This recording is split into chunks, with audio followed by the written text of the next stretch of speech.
Konferensi pers ini dipimpin langsung oleh Komandan Puspom TNI AD Letjen Dodi Wijanarko. Sebelumnya pada 28 Agustus lalu, Mapolsek Ciracas diserang dan dirusak oleh sejumlah anggota TNI.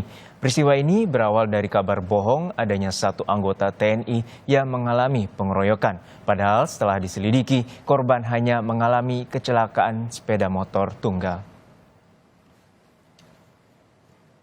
Apa saja keterangan yang disampaikan dalam konferensi pers kasus penyerangan Mapolsek Ciracas, Jakarta Timur? Kita tanyakan langsung kepada jurnalis Kompas TV, Elgin Fridianto. Elgin, sejauh ini apa saja hasil dari penyelidikan dan konferensi pers yang telah dilakukan oleh Puspom TNI AD? Ya, selamat siang Juno dan juga saudara. Terkait dengan hasil yang sudah diberikan saat konferensi pers yang baru saja sudah digelar, memang total ada 65 tersangka yang sudah ditetapkan oleh Dan Puspom. Dan memang dari total ini sudah ada 119 anggota yang diperiksa. Untuk lebih jelasnya berikut keterangan langsung dari Dan Puspom AD Letjen TNI Dodi Wijanarko. Satu, yang sudah dilaksanakan pemeriksaan sebanyak 90 personil terdiri dari 38 satuan.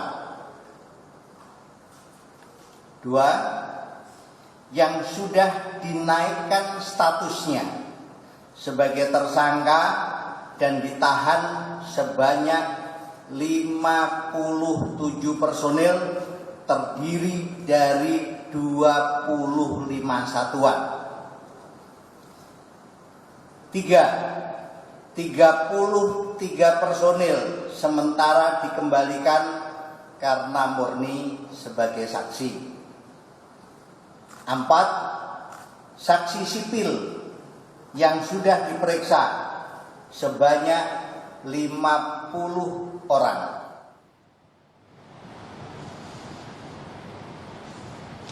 Ya, jadi untuk lebih lengkapnya memang ini ada 119 anggota TNI yang diperiksa yang terdiri dari tadi sudah dijelaskan ada 90 dari TNI AD dengan total 57 yang sudah ditetapkan sebagai tersangka dan juga sudah ditahan, dan 33 ini sudah dikembalikan dan sebagai saksi. Dan untuk 29 orang ini berasal dari Puspom AU dan juga AL dengan total 10 dari Angkatan Laut dan 19 dari Angkatan Udara. Untuk dari Angkatan Laut ini ditetapkan 7 tersangka dan juga dari Angkatan Udara ini 1 tersangka.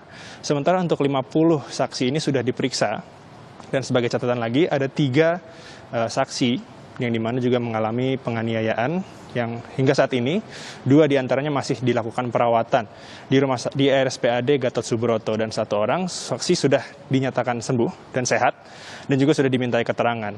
Dan dikatakan oleh Dan Puspomat bahwa memang untuk tersangka atau penambahan tersangka ini masih terus didalami oleh Dan Puspomat sendiri untuk bisa kemudian apakah ditelusuri latar belakang penyerangan dari Mapolsek Ciracas dan juga sekitarnya. Juno.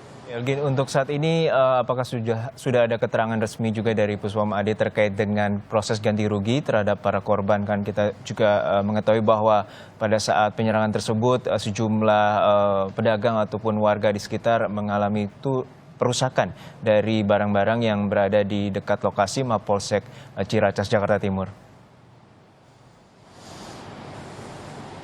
Ya, terkait dengan proses ganti rugi ini ada catatan juga di mana ada 23 orang yang mengalami penganiayaan dan juga ada sekitar 109 orang yang mengalami pengerusakan material.